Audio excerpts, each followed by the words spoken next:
Vamos lá? Primeiro livro dos Reis, capítulo 17, o verso 1. Então Elias, o tisbita dos moradores de Gileade, disse a Acabe: vive o Senhor, o Deus de Israel, perante cuja face eu estou, que nesses anos nem orvalho, nem chuva haverá, senão segundo a minha palavra. Versículo 2. Depois veio a ele a palavra do Senhor, dizendo: retira-te daqui, vai para o oriente e esconde-te junto ao ribeiro de Querite, que está diante do Jordão. E há de ser que beberás do ribeiro, e eu ordenei, em outras versões, aos corvos que ali te sustentem. Foi, pois, e fez conforme a palavra do Senhor, porque foi e habitou junto ao ribeiro de Querite, que está diante do Jordão. Versículo 6 vai dizer o seguinte: e os corvos lhe traziam pão e carne pela manhã, como também pão e carne à noite, e bebia do ribeiro. E sucedeu que, passados esses dias, o ribeiro se secou, porque não tinha havido chuva na terra. Senhor, muito obrigado pela tua palavra. Queremos, ó Deus, na tua instrumentalidade para essa noite, que não sejam, Pai, as palavras do homem, que não sejam as minhas palavras, mas seja a tua voz, Senhor, a ecoar nessa igreja. Ó Deus, preparamos a terra do nosso coração, pedimos que o Senhor abra os nossos ouvidos espirituais para não só escutar, mas para ouvir e entender a tua mensagem para a igreja nessa noite, em nome de Jesus, amém. Queridos, texto do primeiro livro dos Reis, capítulo 17. A gente vai primeiro entender esse contexto para entender aqui o cerne dessa mensagem. Elias, ele foi levantado como profeta, os irmãos sabem, num tempo onde o povo estava em meio a uma crise muito severa de identidade. Diga comigo, crise de identidade.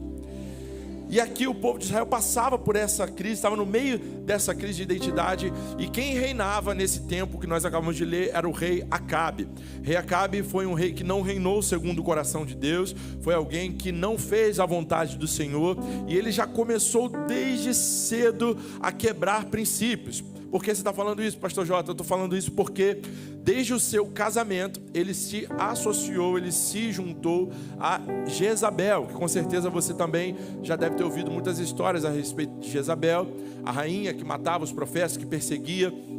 Ela, desde sempre, ela tinha uma vida desregrada, porque desde que ela nasceu, ela foi consagrada. E aqui nesse reinado de Acabe, que era um homem mau, que não reinava segundo o coração de Deus, a gente tinha um contexto em que a lei, ela determinava que os hebreus, só para você ter uma ideia, deveriam se casar com alguém do povo hebreu. Não podia ter uma outra mulher que fosse de outro povo. Hebreu casava com hebreu. Não tinha a possibilidade de se escolher uma outra esposa de um outro povo. A lei determinava que fosse dessa maneira. Por isso que eu disse que Acabe desde o início já vinha quebrando princípios, porque ele se associou a uma estrangeira e casou com Jezabel.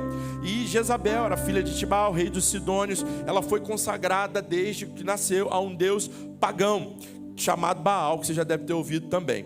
E ela se casou com o rei de Israel, Acabe, e ali ela queria implementar a cultura que ela vivenciou, as raízes que ela possuía. Ela queria implementar isso no povo de Israel, porque ela se casou com o rei de Israel, que era Acabe. Então ela queria implementar essa visão com o povo hebreu. Perceba aqui, irmãos, algo que eu quero trazer da história e da cultura é que o forte daquela localidade, o forte daquela região era a agricultura.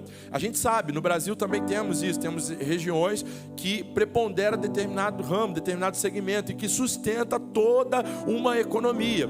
Nesse contexto aqui, era a agricultura que regia. Então, se chovesse, o que acontecia? A terra, ela era regada, a terra, ela iria produzir mais, isso ia trazer uma rentabilidade para aquele povo, ia disparar a economia, os números iam melhorar, aquilo alimentava a produção e a economia do país, ela era elevada. E por que se cultuava então pastor Jota, a Baal naquele tempo, porque de acordo com os ensinamentos que Jezabel recebeu, lá quando ela nasceu e foi consagrada lá ao Deus com D minúsculo dela, ela entendia que Baal, ele era aquele responsável pelas chuvas, era um Deus da chuva, da tempestade, da fertilidade. Então ela queria que o povo entendesse dessa maneira, e implementou esses conceitos, esses valores no meio do povo ali de Israel, e eles cresceram entendendo que quando chovia, eles atribuíam, eles associavam essa chuva ao Deus com D minúsculo, o Baal.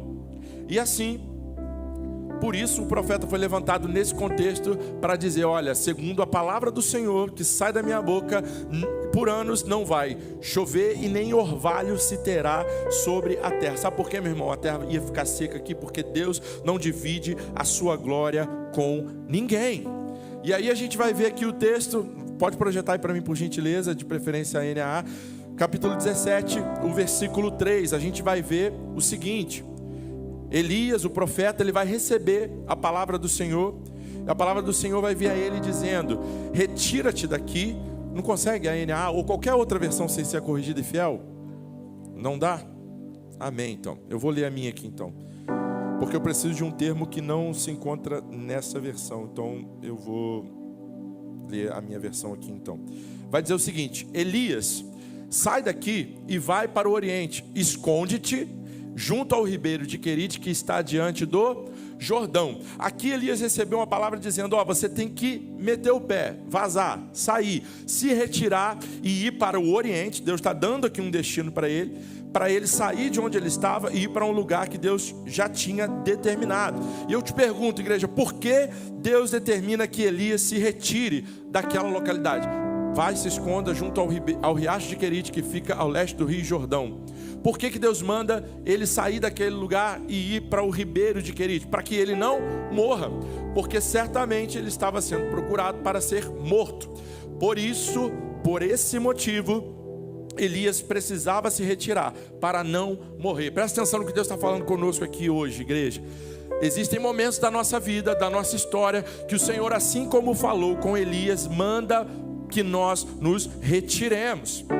Vai ter um momento da sua vida, da sua caminhada com Deus, que não é para você estar fazendo live no Instagram. Vai ter um momento da sua vida, da sua história, que Deus vai mandar você ir para o secreto, se reservar, para você não postar no Instagram, para você não ficar nos stories. Vai ter um momento em que o Senhor vai falar para você: ó, não é tempo de socializar agora, não é tempo de você postar no Insta, não é tempo de você ficar em evidência, é tempo de você se reservar. Eu não sei qual é o momento que Deus está te direcionando, mas talvez pessoas aqui estejam passando por esse momento em que Deus fala: olha, se reserve por um momento, porque é necessário nesse tempo você guardar o teu coração, guardar e blindar a tua mente. Amém, queridos? Para que ele não morresse, ele tinha que ficar off por um tempo. E aqui eu quero te perguntar uma coisa: Deus não falou através do profeta que não iria chover por um tempo? Não falou, igreja? Sim ou não? Sim, Deus falou que não iria chover. Então eu te pergunto: como que existiria um ribeiro com águas fartas ali, se através do Senhor e através do profeta, a palavra de Deus que veio ao profeta foi que não haveria chuva, que não haveria água, que o tempo era de seca, de sequidão? Como que então existiria um ribeiro lá em Querite, se não ia ter chuva? Sabe o que Deus está falando aqui para nós? Que já tinha, mesmo num tempo de seca, já tinha um ribeiro reservado para o profeta. E eu quero liberar essa palavra sobre a igreja, mesmo nesse momento talvez de sequidão, que você não enxerga nada, que você não está vendo como o Senhor vai fazer, como que vai acontecer. Eu quero liberar que Deus já tem para você um ribeiro reservado com águas abundantes, mesmo no momento de seca, mesmo no momento ali que você não enxerga nada, no momento em que não vai ter chuva, o Senhor já liberou e reservou para você um manancial para você se deleitar e beber das águas que Ele tem. Amém? Alguém que pode glorificar a Deus por essa palavra nessa noite? Glória ao nome de Jesus. E há algo poderoso aqui, irmãos, que aponta para direcionamento. Eu vou falar bem pausado: direcionamento. O Senhor quer dar nortes aqui essa noite para pessoas, amém? O Senhor quer nos direcionar e trazer paz aqui a alguns corações. Eu sinto isso no meu espírito. E aqui eu quero dizer que Elias não precisou, preste atenção nisso, Elias não precisou ligar o GPS lá e falar para onde que eu vou, porque às vezes Deus faz isso. Lembra como Deus falou com Abraão? Falou: sai da tua terra, da tua parentela, da casa do teu pai, para a terra que eu te mostrarei. Deus já tinha mostrado? Não, Deus ia mostrar depois. Às vezes Deus faz assim, mas aqui não. Aqui ele nem precisou ligar o GPS, porque Deus já falou para ele: olha, você vai direcionado, você vai para o Ribeiro de Querite, que fica ali além do Jordão. Projeta para mim de novo, no versículo 3. Você vai para lá, para aquele lugar, porque eu tenho algo para você ali. Deus já está dando a rota, já está dando o direcionamento. E eu quero profetizar que essa noite o Senhor vai colocar diante de você o direcionamento correto, a motivação correta, o destino correto, aquilo que você tem que fazer. O Senhor não vai deixar dúvida nenhuma, porque o Senhor não é Deus de confusão, Deus não é Deus de dúvida, Deus é Deus de certeza, e Ele vai te dar destino. Eu quero profetizar e declarar aqui que Deus vai te mostrar o teu destino profético, o teu propósito a cumprir onde você está, em nome de Jesus, amém? Deus tem direção certa para nós. E aqui, irmãos, olha que algo tremendo, presta atenção nisso e pega essa revelação. Deus não falou assim: olha, vai para o ribeiro que eu vou ordenar aos corvos que vão lá e te dê alimento, te dê pão, te dê carne. Não, Ele disse, o texto vai ser projetado aí, você vai ver, Ele disse: eu já dei ordem. Eu já ordenei aos corvos que vão lá para te servir. Isso significa, sabe o que? Que antes de Deus falar com Elias, presta atenção nisso, antes de Deus falar com o profeta, antes da voz do Senhor chegar aos ouvidos e ao coração de Elias, Ele já tinha dado ordem aos corvos para irem lá servir o profeta. Eu quero liberar essa palavra aí e dizer para você o que Deus tem para fazer. Ele já fez. Tem dias que Deus fala para nós: olha, eu vou fazer. Nesse dia de hoje, nessa noite, o Senhor diz para você: eu já fiz, eu já tenho pronto, eu já tenho preparado aquilo que é para você. Eu já dei ordem àqueles animais para irem te servir com pão, com carne, com o que você precisa para sobreviver. Aleluia! Glória ao nome de Jesus. E olha que mais interessante ainda, irmãos, pega isso aqui, isso é tremendo. Ele tinha ordenado que os corvos fossem para aquela determinada localidade. Não era para o sul, era para aquele lugar. Não era para um lugar distante, era exatamente aquela geografia. Então imagina aqui comigo, traz isso aqui para sua mente, visualiza esse cenário comigo. O profeta está ali, Deus manda ele ir para um determinado lugar, e ele pega ali uma multidão, ou não sei quantos, desses animais, desses pássaros, e fala: ó, vai para lá, para aquele lugar, para servir ao meu profeta. Era um lugar específico, era um lugar determinado, existia uma geografia correta. Se Elias ele não fosse para o ribeiro, teria corvos para servi-lo? Sim ou não? Não, irmãos, porque eles foram ordenados aí naquela geografia, que era lá no Ribeiro de Querite. Sabe por que tem gente que não desfruta da plenitude que Deus tem para ela? Porque está na geografia errada. Nós precisamos estar na geografia que Deus nos quer. Não interessa se é o lugar que a gente quer, não interessa se é o lugar que a gente gostaria. Se o Senhor te mandou para uma determinada geografia, faça florescer e valer a palavra do Senhor ali onde você está.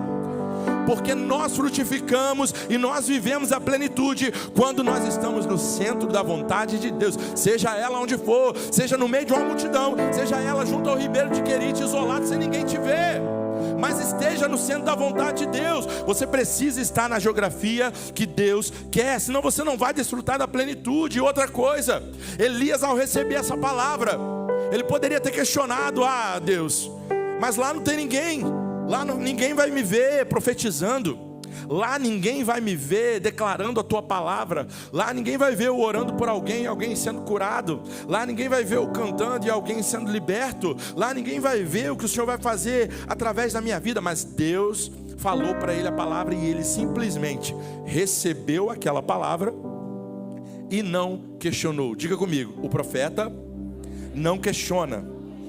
O profeta não questiona a rota, ele obedece. E aqui, irmãos, Elias obedeceu, não questionou a rota que Deus deu. Ele falou assim: ó, eu não sei como vai ser, mas se Deus está mandando, eu vou fazer. Fala para quem está perto de você, ó, não questiona a rota que Deus te der. Se Deus te deu, e você entende que é Deus que te deu, que isso é importante, você entender que é Deus que está te dando, não questiona, obedeça, porque a gente não sabe como vai ser, mas a gente sabe que se Deus está no negócio, fala para o seu irmão, se Deus está no negócio, vai frutificar. Amém, irmãos? E aqui, a nação toda, irmãos, estava seca, sem água. Elias, ele tem o ribeiro, ele tem água, ele tem pão, ele tem carne, ele tem provisão. Era muito confortável, vê se você concorda comigo, que era muito confortável para Elias, para o profeta, ficar ali no ribeiro. Imagina, que vai ser, que se levanta um profeta aqui nesse tempo, viaja aqui comigo, se levanta um profeta nesse tempo e fala, ó, durando lugar nenhum. Aí Deus levanta o profeta e fala, ó, você vai para tal lugar que eu vou te mostrar, vou te dar aqui a direção, que lá vai ter um ribeiro para você, mas não vai ter só um ribeiro com água não, eu vou oferecer para você pão, eu vou oferecer para você carne, e o que eu tenho que fazer, Deus? Tem que fazer nada, você tem que ficar lá só recebendo da minha provisão. Você imagina isso, aí você vai para esse lugar, você está lá, não vai precisar trabalhar, porque não tem água, né? Não tem como trabalhar sem água. Você vai ficar lá só no ribeiro, de boaça, recebendo pão, recebendo água, a balde, recebendo o churrasco, né? Que vem a carne. Eita glória! Teve gente que falou até em mistério agora. Imagina, você não ia ter trabalho nenhum. Era cômodo, confortável demais, não era, irmãos? A gente ficar no ribeiro de Querite ali, só recebendo de Deus, era confortável demais, mas eu quero dizer algo, toda zona de conforto que tira de você a vontade de se mover, pode bloquear o teu destino profético em Deus. Toda zona de conforto que tira de você a vontade de você se mover, a vontade de você fazer algo, ela pode estar bloqueando o teu destino profético em Deus. Então tome cuidado, meu irmão, naquela zona de conforto em que talvez você se encontre. Aí eu estou falando em qualquer área da sua vida. Não se apegue ao ribeiro. Você pode dizer isso para o seu irmão, não se apega ao ribeiro não. Sabe por quê, irmãos? Ribeiro é um lugar que eu entendi isso ao ver uma mensagem. Ribeiro, ele é um lugar de transição. Ele não é uma fase de transição, não é um lugar em que você vai estabelecer a sua morada. Deus não quer para você uma zona de conforto em que você não seja desafiado a coisas maiores, você não seja desafiado a fazer outras coisas ainda maiores para Deus. Deus quer alargar o seu espaço, Deus quer levar você a lugares maiores, e para isso você não pode estar numa zona de conforto. Então sai dessa zona de conforto essa noite e vai para o lugar que Deus está te direcionando, porque tem coisa grande chegando. Tem algo maior vindo, alguém que recebe essa noite. Aleluia! Glória a Deus, irmãos, e olha que tremendo. Às vezes a gente se prende à provisão, né, irmãos? Nós declaramos aqui, Deus proverá quando azeite e a farinha faltar. Não vou cantar. E eu não consigo. Eu não posso perder as oportunidades que a vida dá, né, irmãos? Até porque, né? Aleluia. Irmão, só tenho 2 casacos de frio, irmãos. Irmãos, eu tenho uma sinusite que ataca com qualquer coisa, irmãos. Enfim, só pensei alto aqui, voltei. Não vem me dando a nota, não. A gente não pode se prender à provisão, irmão. Sabe por quê? Deus tem sim, e é muito bom você viver a provisão do Senhor, mas eu aprendi que a gente não pode se esquecer do provedor. O provedor é maior e melhor do que a provisão. Durante o período, se você reparar que durante o período que Elias, o profeta, ficou nesse ribeiro, Deus não falou com ele. Pega isso para a sua vida. E durante, pelo menos a Bíblia não traz esse relato, então por isso eu posso afirmar. Deus não tem registro aqui na Bíblia de quando ele estava no ribeiro, Deus falou com ele. Deus falou com ele antes dele ir para o ribeiro, quando ele estava no momento de perigo, em que estava para ter a sua vida ceifada. Mas ali no ribeiro, que foi o lugar de conforto, a zona de conforto, um lugar onde ele recebia de tudo, que ele não precisava fazer nada, ali Deus não falou com ele. Então a gente tem que ter isso em mente. Tem crente que quando chega num determinado patamar, perde a sensibilidade. Ei, não deixe que a sua zona de conforto te faça perder a sensibilidade que você tinha em Deus. Deus chamou filhos e filhas aqui para não só desfrutarem da provisão, mas desfrutarem de momentos com o Deus que é provedor, desfrutarem de momentos com aquele que é o Senhor, desfrutarem de momentos de filho e pai, desfrutarem de momentos de intimidade com o Senhor. Não podemos nos esquecer do provedor. E aqui, olha o que diz o versículo 7. Vamos ler o versículo 7. 1 Reis 17, capítulo 17, versículo 7. Diz assim: depois de algum tempo, porém, o riacho... O que aconteceu com o riacho? Pois não caía chuva em parte alguma da terra. Sabe o que o Senhor nos fala e nos ministra aqui essa noite? Preste atenção nisso. Toda vez que Deus vir, que o Senhor reparar, olhar assim e vir que um ribeiro está comprometendo o meu destino profético em Deus, Ele vai intervir e vai fazer algo.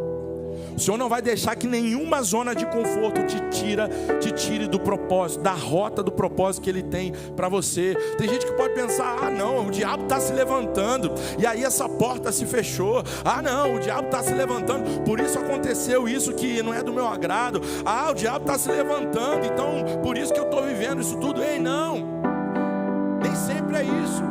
Às vezes o Senhor permite que o ribeiro seque, para que a gente entenda que o Senhor está nos empurrando para um propósito que é maior. Você pode falar para alguém que está perto de você: ó, não lamenta se o ribeiro secar, não. Pode falar. Agora fala assim: ó, Deus tem algo pronto para você lá na frente. Amém? A gente passou por um tempo, irmãos, bem nebuloso. Quem está aqui hoje é testemunho vivo disso. Todos nós passamos e vencemos uma pandemia a nível mundial, a nível global. E se você for conversar com algumas pessoas daqui, você vai ver que teve gente que perdeu muito, teve gente que perdeu tudo. Eu estava esses dias indo para uma audiência em São Gonçalo City. É uma terra de avivamento lá, uma terra de muito calor humano, né? Ficou meio terror, né? Mas enfim, não sei qual é a referência que o irmão do teclado ali tem de São Gonçalo. Mas enfim, São Gonçalo é terra de avivamento. E eu indo para lá, o motorista do Uber veio conversando. Eu sou aqueles que falam assim: ó, hoje eu vou entrar, vou ficar no carro, vou me concentrar, porque eu vou estudar ali o caso, dar uma revisada, porque na hora da audiência, né, a gente tem que falar, tem que articular, tem que defender a tese ali, então precisa estar bem preparado, não sei o quê. Eu sou desse, eu vou entrar, eu não vou trocar uma palavra com o motorista do Uber. Depois de 10 segundos, ele já sabe metade da minha vida, e eu já sei metade da vida dele, e a gente já está se dando conselho. Não, isso aí você tem que fazer. Aí eu já falo: não, eu sou pastor ali na metodista, vai lá visitar no culto, faz uma visita lá para a gente, tem as células e tal. Eu sou desse tipo. Daqui a pouco a gente está ali já íntimo, sabendo de tudo da vida do outro. Best, isso aí, igual a Mariana falando. E rola disso. E aí o Uber, eu sei que ele abriu tanto a vida dele que eu já estava ali. Você às vezes é pastor, advogado, psicólogo também, né? Você tem que ter sempre uma palavra ali. E ele estava falando sobre um negócio que não deu certo. E ele falava assim: ô Jorge, ele me chamou de Jorge porque ele viu meu nome lá no aplicativo. É, meu nome é Jorge, irmãos. É isso aí, infelizmente. Oh, pastor Jorge. E aí ele me falou assim: Jorge, eu perdi mais de R$1 milhão por conta da pandemia, porque eu iniciei a minha empresa, investi tanto no negócio lá que ele estava fazendo, acho que era algo de roupas, sei lá, e ele perdeu tudo por conta da pandemia, porque não teve como vender, não teve como circular o dinheiro. Foi um negócio que frustrou, e ele falou: ó, eu estou hoje aqui, né, como motorista de aplicativo, porque eu preciso me reerguer, até hoje eu não consegui, ainda estou sofrendo os baques da pandemia por conta dessa questão financeira que me prejudicou ao extremo. Ele perdeu praticamente tudo. Eu sei que R$1 milhão para você não é nada, mas para algumas pessoas, em nome de Jesus eu recebo. Mas eu sei que para algumas pessoas pode ser um valor considerável. Imagina, você tem R$1 milhão na sua conta num dia, no outro dia você olha, não tem mais nada. Agora ninguém glorifica, né? Ah, tá vendo como você é? É isso. Mas acontece, e aconteceu, e com ele teve gente que perdeu muito mais. Se eu perguntar aqui o pastor Felipe vai falar para você, como, né, ele tem hoje até o empreendedorismo, você vai saber tem muitas histórias de muitas pessoas que perderam muito, que perderam tudo. Às vezes foi um negócio que não deu certo, às vezes foi um relacionamento que não foi para frente e você se frustrou. Às vezes foi uma situação que uma porta que se fechou e você não entende por que Deus permitiu. Às vezes é um luto que você não superou. Eu estava conversando com uma pessoa essa semana e ela atendeu uma pessoa que estava com um luto eterno por conta da filha que faleceu e a pessoa não conseguia se reerguer, até hoje estava preso nisso. Tem pessoas que têm situações que não entendem porque Deus permitiu, porque aquele ribeiro se secou, mas Deus permitiu por algum motivo. Eu quero te desafiar nessa noite a olhar para a situação com a ótica de Deus, porque o ribeiro, ele é uma provisão temporária para uma fase de transição. Quando a gente coloca a nossa expectativa em algo que não é eterno, em algo perdido, quando algo dá errado. E preste atenção, o problema aqui não é o ribeiro. Vou repetir, o problema aqui não é o ribeiro. O problema aqui é a expectativa que a gente coloca sobre ele. E a vida, ela é assim, ela é cíclica. Tem situações que são transitórias, que não são para sempre. Os tempos, as estações, elas mudam. Mas eu quero te desafiar a entender algo aqui essa noite que vai virar uma chave na tua vida. Não se prenda ao ribeiro, porque tem uma chuva abundante te aguardando. Eu vou repetir porque duas pessoas pegaram. Não se prenda ao ribeiro, porque tem uma chuva abundante te aguardando lá na frente. Se você recebe essa palavra, levanta as duas mãos aos céus e declara para o Senhor: Senhor, eu recebo um tempo não só de provisão, mas eu recebo um tempo de chuva abundante sobre a minha vida. Aleluia! Aplauda mesmo ao Senhor.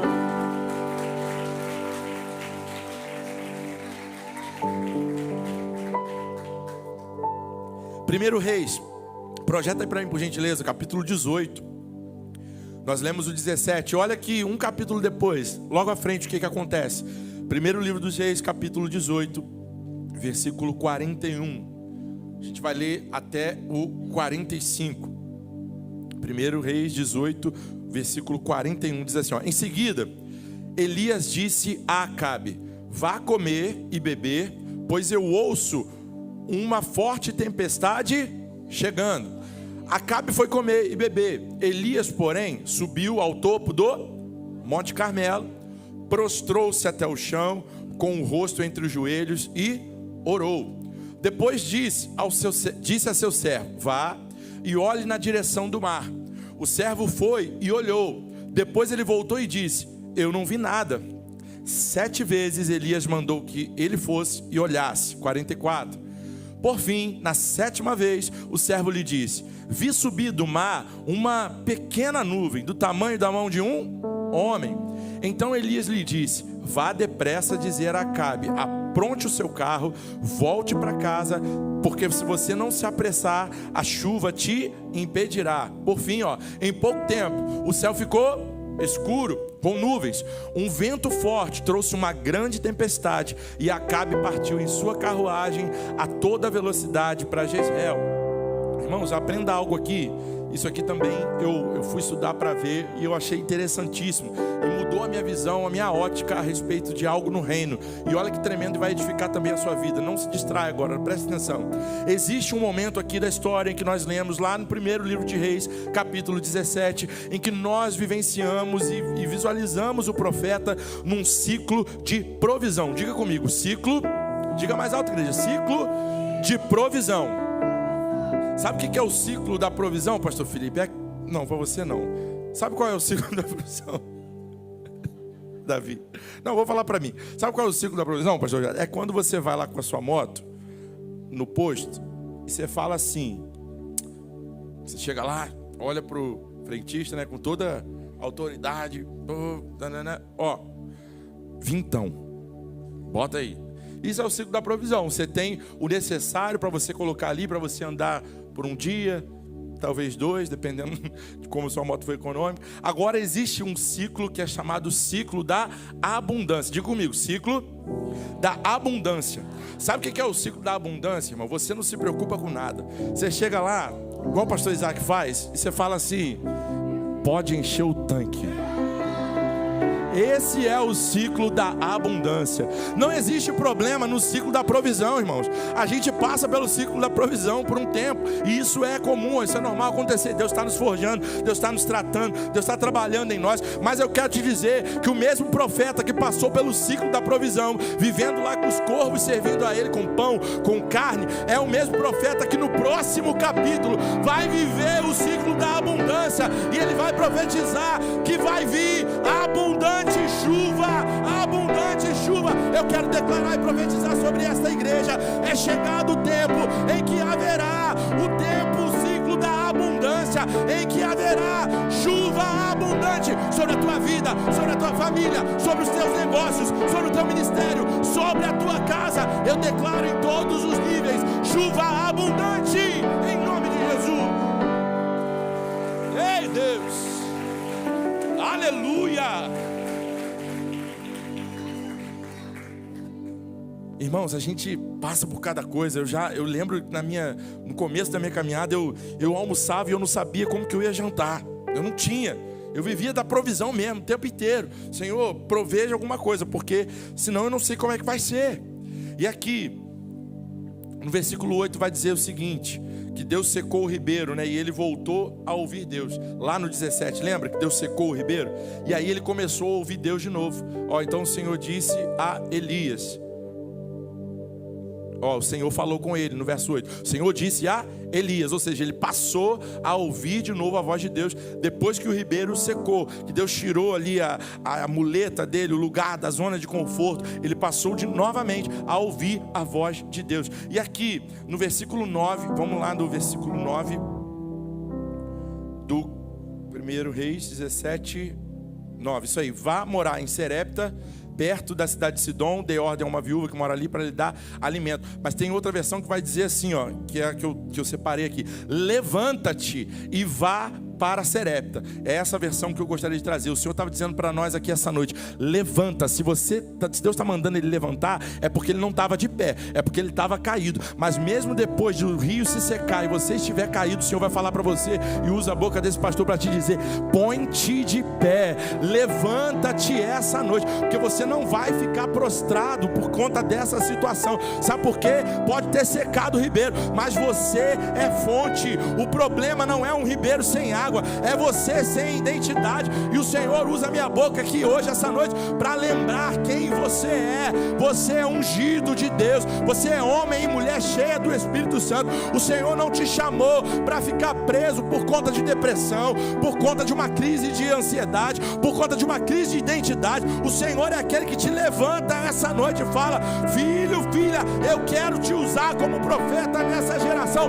E o chão não é o teu lugar. Põe-te de pé, que o Senhor falará contigo. Aleluia.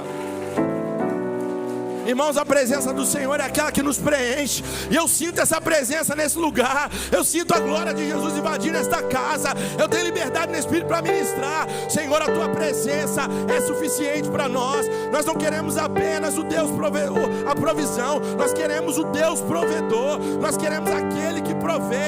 A tua presença, Jesus, é o nosso alimento, é o nosso sustento, é o nosso remédio, é o que traz cura, é o que repreende tudo que não provém do Senhor. Jesus,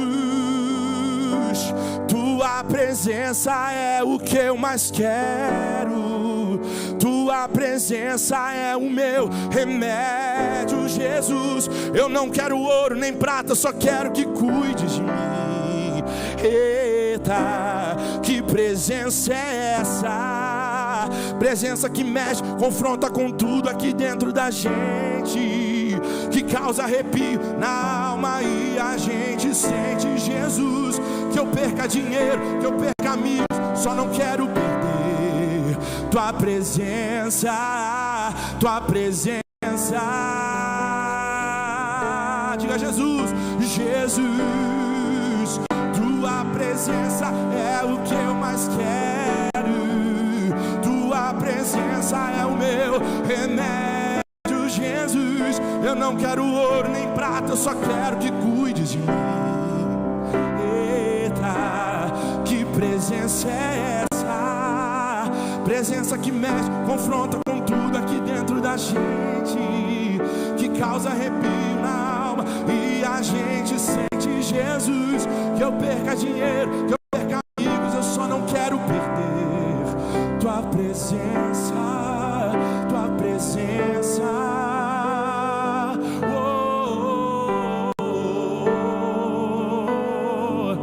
Que essa presença repouse agora sobre a tua vida. Eu declaro que essa presença repousa agora sobre todo o teu ser. Essa tua mente que está turbada, que está atribulada, que está falando assim: Senhor, eu não estou entendendo nada. Eu quero declarar que a presença do Senhor agora traga paz ao teu coração, traga paz à tua mente, para que você tome decisões, para que você receba o destino profético em Deus. Eu declaro que esta presença invade esta casa nessa hora, que do menor ao maior, todos sejam cheios da graça, da glória, do conhecimento da glória de Deus. Deus, em nome de Jesus, que o teu Espírito Santo atue nessa hora como dispenseiro da tua presença, sobre cada coração, sobre cada mente, nos fazendo entender que o Senhor é tudo que eu preciso. Aleluia. Alguém aqui que pode glorificar e exaltar essa presença nessa noite, dizendo: Senhor, tu és adorado, tu és bendito acima de tudo e todos, eu te exalto.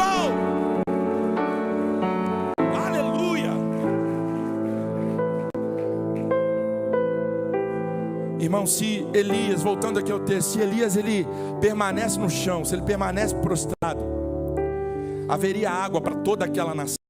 Responda.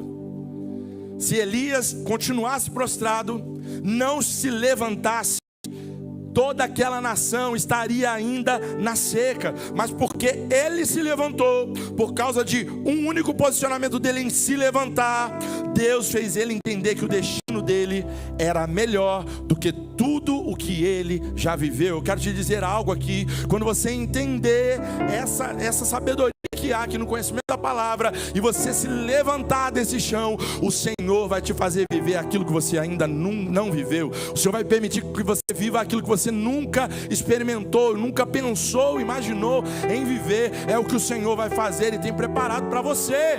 A palavra nos garante isso. Quando você se levantar, se posicionar, Deus vai te fazer entender que o que está por vir é muito melhor do que aquilo que passou. E aqui, capítulo 18, verso 41. Ele diz assim para o rei: sobe, come e bebe, porque há ruído de uma pequena chuva, não, de uma abundante chuva. E aqui, irmãos, há algo tremendo. Eu já estou caminhando para o final. Há algo poderoso. E aí você vai ver aqui as suas lembranças. Presta atenção que isso aqui é poderoso, isso aqui é forte, isso aqui é tremendo.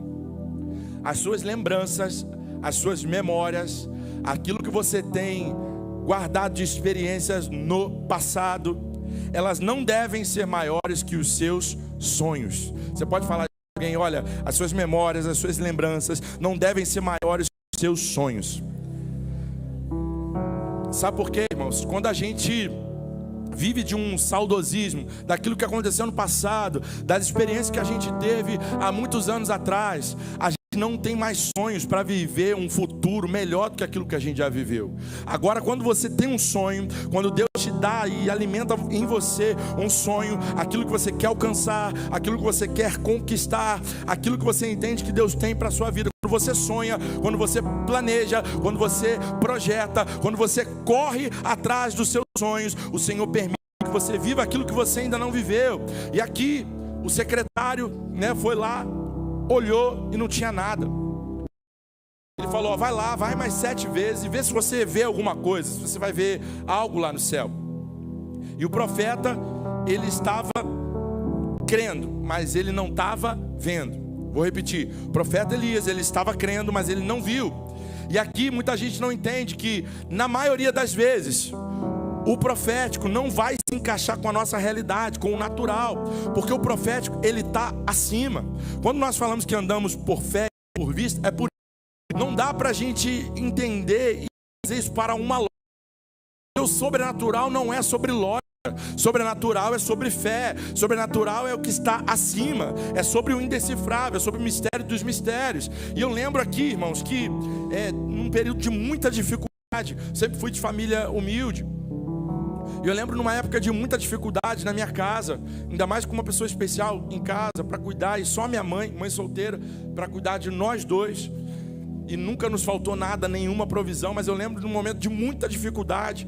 Eu fui o primeiro da minha casa a me converter, minha tia me levou para a igreja. E eu lembro que eu tinha exatamente 8 anos de idade, quando eu comecei a ir para a igreja, eu recebi uma palavra profética da parte de Deus, que com certeza, lógico, eu não me lembro.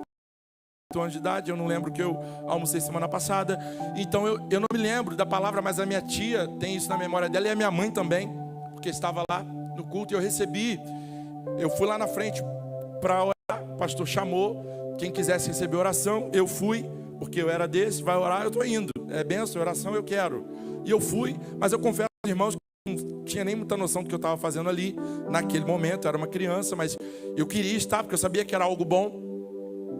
E eu fui receber oração, e a pessoa que estava pregando, um pastor, olhou para mim e falou assim: cadê o responsável por essa criança aqui? A minha mãe levantou a mão, e aí ele falou: olha, Deus chamou esse menino aqui. 8 anos de idade, irmãos. A gente numa situação de caos completo.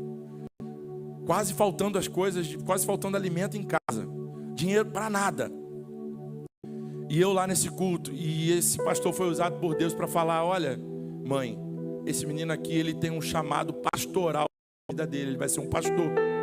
A minha mãe quase riu na hora, minha cristã, não era convertida.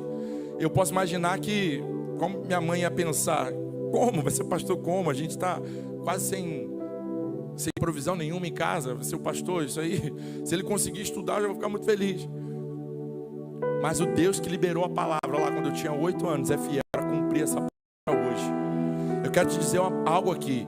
Pode durar o tempo que durar, pode aos seus olhos estar demorando. Eu quero te dizer que aquele que liberou a palavra é fiel para completá-la. Se Deus te deu uma palavra, creia, meu irmão, minha irmã, que Ele não é homem para mentir, nem filho do homem para se arrepender. Se Ele falou algo a seu respeito, pode acreditar que vai acontecer. Mudanças vão chegar. Sabe por quê, irmãos? Nesse mesmo aspecto eu recebi algumas outras palavras do Senhor, e todas elas se cumpriram e vêm se cumprindo. Eu me lembro que em outra oportunidade alguém falou: olha, o Senhor vai te dar canções. Essas canções, elas não vão tocar só no Brasil não, vai ter gente em outros países que vão ser alcançados através da tua voz. Eu achava aquilo absurdo. Eu não tinha dinheiro para estudar, eu não tinha dinheiro para nada, que dirá para gravar alguma coisa. Irmãos, hoje a gente não tem muito, né? A gente tem 2 músicas no Spotify, mas já é alguma coisa. Mas eu já tenho testemunho com essas 2 músicas. Tem mais de 20 países que escutaram a canção Digno, que escutaram a Misericórdia. E eu recebo até hoje testemunhos de outros países, porque lá aparece, né, do Spotify, né? Ramona que tem, deve ter também. De Ramona alcançou 55 países. A minha foram uns 20. Mas a gente vê que tem aquilo que liberou, de que a nossa voz chegaria em outros lugares, em outras nações, tocariam pessoas, o som da nossa música, da nossa composição, o Senhor cumpriu. Não é homem para mentir. Então, se Deus te deu uma palavra, irmão, vai acontecer. Não desiste, porque o profético é isso, e a gente tem que andar em fé. E aqui, irmãos, Deus fez o profeta ouvir algo. Ele não estava vendo, mas ele já tinha ouvido da parte do Senhor. Por isso que quando chegarem para você e duvidarem dos seus sonhos, dos seus projetos, você vai falar assim: ó, eu não estou vendo, realmente os meus olhos não estão vendo, mas eu ouvi uma palavra da boca de Deus que veio para mim. Então não interessa se eu não estou vendo, importa que eu ouvi a voz de Deus no meu coração, e Ele já falou comigo. Ele estava dizendo aqui para eles: olha, vocês precisam ver, mas eu não preciso ver essa nuvem para crer que vai. Eu só preciso ouvir, e eu já ouvi que haverá uma abundante. Se coloca de pé no seu lugar, vou orar para encerrar, mas antes eu quero liberar aqui uma palavra. Pode ser a canção Deus Proverá, que vocês cantaram no louvor? Pode ser, Pedro? Deus Proverá mesmo, para depois. Aqui, irmãos, a Bíblia vai dizer que existia uma grande nuvem. Não, ele viu uma pequena nuvem, que era do tamanho da mão de um homem. Mas a chuva seria o quê? Abundante. Ora, não existe certa contradição aqui, pelo menos no português, vamos combinar? Como que uma nuvem pequena, vem comigo, do tamanho da mão de um homem, vai produzir uma chuva abundante? Falou de abundância, você imagina o quê? Algo grande, exponencial, algo grande, poderoso. Como que uma nuvem pequena vai produzir uma chuva abundante? Isso é no mínimo contraditório, mas eu quero liberar uma palavra aqui. Tem gente que está ligado e vai receber. Deus não precisa de uma nuvem grande para trazer uma chuva abundante. Ele pega aquela que é pequena, que ninguém dá nada, que olha assim, esse aí não é capaz, esse aí não vai dar em nada, esse aí não tem como conseguir chegar a lugar nenhum. Ele pega as coisas que não são para confundir as que são. Ele fala assim, ó, eu sou o Deus que sou capaz de fazer qualquer coisa. Eu quero liberar, vai vir provisão de onde você menos espera. Não importa o tamanho dessa nuvem, importa que a chuva vai ser abundante. Aplauda o Senhor aí no seu lugar. Oh Jesus, tu estás nessa casa. Irmãos, eu sinto tanta graça de Deus sobre esse altar. Eu quero convidar você a vir aqui na frente.